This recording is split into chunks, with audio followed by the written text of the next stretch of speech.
மட்டிக்கினாரு ஒருத்தரு இவரை காப்பாத்தணும் கத்துரு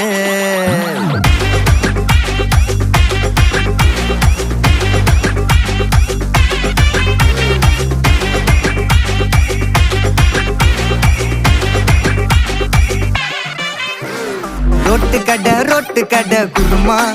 திரும்பி உனக்கு வந்து அச்சுது பாரு கருமா வாஷிங் பவுடர் நிறுமா கொஞ்சம் வாய சுவையும் பொத்துக்கிட்டு இருமா ஓ நிலைமையத்தான் நினைச்சு சிரிமா தக்காளி பிசிக்கு தொட்டு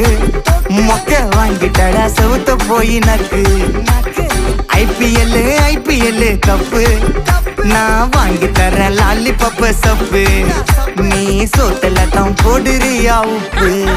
அப்போ இப்படி இருந்த நீ இப்போ இப்படி ஆயிட்ட ரொம்ப மாசு காட்டினவன் இப்போ ஃபியூஸ்